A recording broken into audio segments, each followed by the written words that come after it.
It's hard to escape the conclusion that something out of the ordinary has happened to our weather. Across the globe, a pattern is emerging. From Japan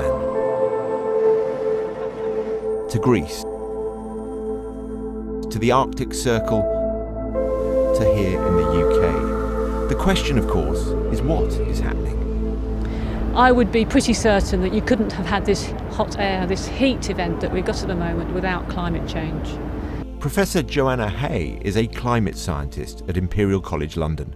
It's not proof, you can't really put it like that. What you can say is that these events are becoming increasingly common, and where they used to be uncommon, and now they're more usual, that is probably associated with climate change. You say probably. How certain in your mind are you? Well, the sorts of temperatures that occurring now would have been a 1 in 1,000 occurrence in the 1950s, and now they're about a 1 in 10 occurrence. And that's because the average temperature is moving up, so the extremes are getting less extreme. So how extreme? Well, if we take the average temperature for January to June from 1910 to the year 2000, and we use that as our benchmark, and then we plot every year from 1880 to 2018 to show how far above or below that average line they fall, well, the pattern is very clear. The world is getting warmer and warmer. 2018 was actually 0.77 of a degree centigrade above the average, which is the fourth hottest year on record for the period, behind 2015, 2017 and 2016, all very recent history. As for that famous 1976 heatwave, although the summer was hot, the average for January to June was actually slightly colder than the long-term trend.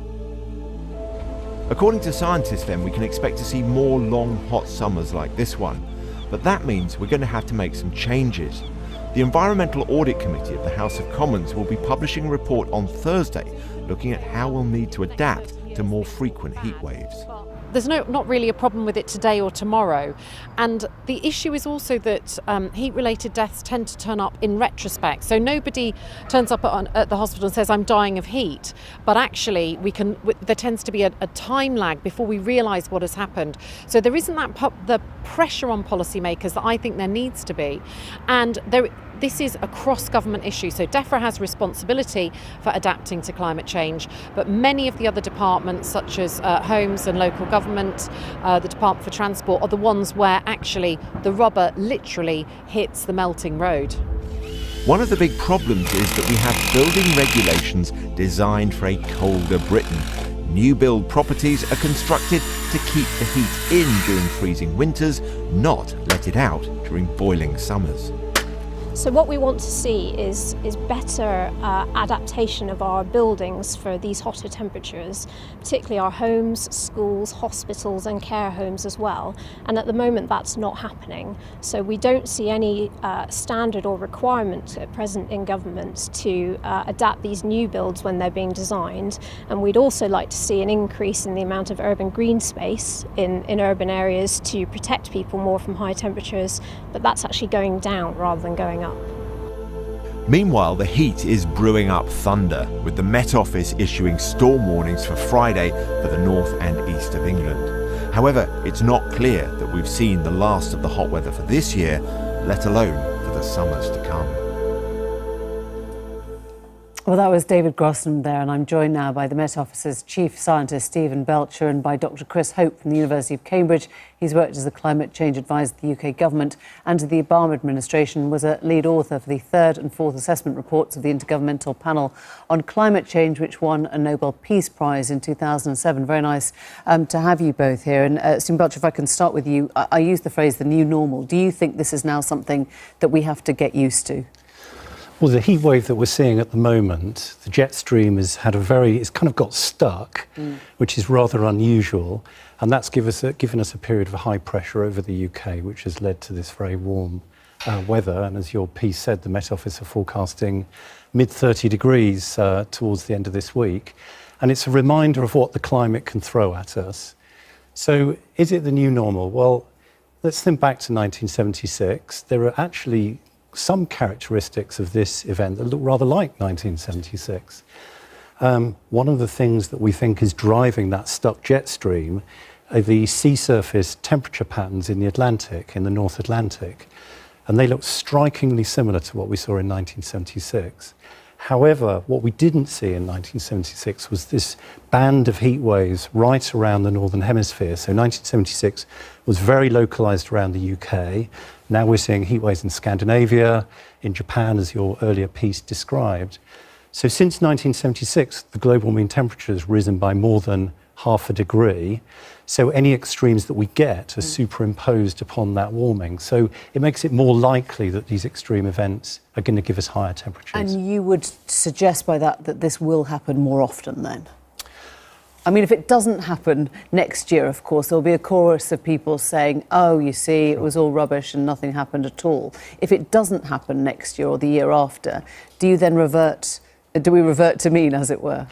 So the heat wave that we've got is probably part of natural cycles in the weather, subject to analysis, and we've got a big programme of work at the Met Office studying this, but it's superimposed on this background of global warming, and that's what's elevating our temperatures.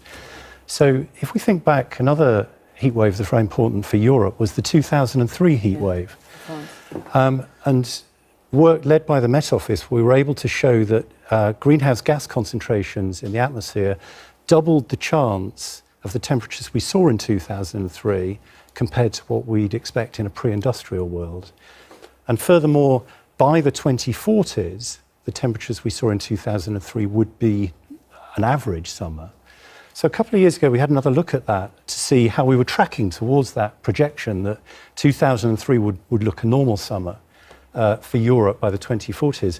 And actually, we're right on track. If you look at temperatures across Europe, they're tracking that projection that by 2040s, 2003 temperatures... We're crossing that dot. We're looking like they will be normal.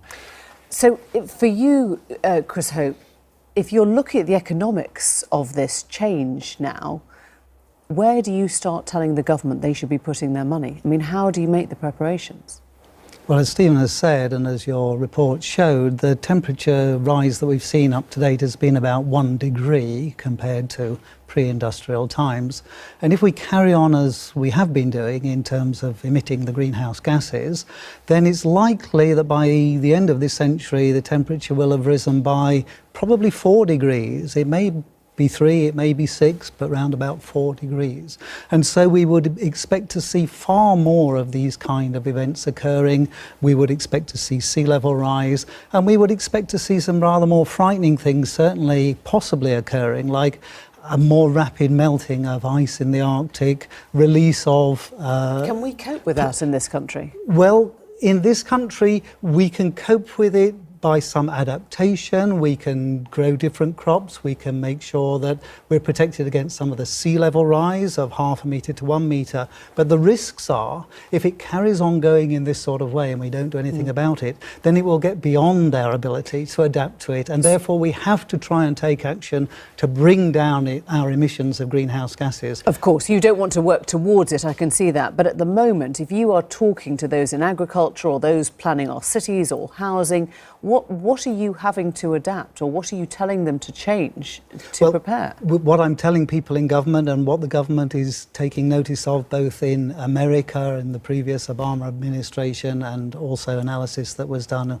for the Treasury in this country, is that what we need to have is a level playing field. We need to make sure that we charge people who are emitting greenhouse gases for the damage that they are causing. We need to have a very strong... on an individual consumer basis or on an industry basis? It needs to be a strong climate change tax, probably starting around about $100 per tonne of carbon dioxide. It needs to be comprehensive, because if we're going to avoid this rise in temperature to 4 degrees, we need to take really serious action, and therefore it needs to be on all sectors, agriculture, industry, but also domestic energy use. It needs to rise over time, because as we get closer to the date when these serious effects are likely to occur, the damage from putting 1 more tonne of greenhouse gas into the atmosphere gets higher and higher. Could you see this being sold to a government politically?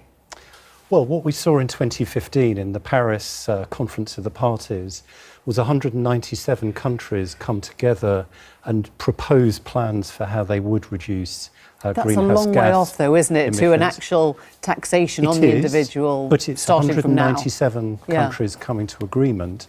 And I think one of the landmark scientific contributions ahead of that was to understand how, as we add each tonne of carbon to the atmosphere, how much global warming we might expect. So that gives us a budget as an international community for how much carbon we can emit to stay below those ambitious targets. But briefly, is there any Paris. upside to what is happening now? I mean, can you look and see the savings, for example, on fuel? Do you worry less about, security of fuel? Would you be looking at an upside to this? Any upside that we've seen would probably been in the past, with temperatures rising maybe a half a degree or something like that. We're certainly getting into the state where we're not seeing an upside, we're seeing a downside. And the way to sell this argument, and it's been accepted by more than 50 governments and organisations across the world, is to say, when you put this climate change tax on fossil fuels, you reduce the taxes on other things, on income, Right. on sales, on national insurance. You reduce So you make the it your taxes, priority, you but you reduce the don't. taxes on things you want to encourage, like employing people, and you put the taxes on things you want to discourage, like emissions of greenhouse gases, and we can make the economy work better by doing that. Gentlemen, thank you both very much. Thanks for coming in.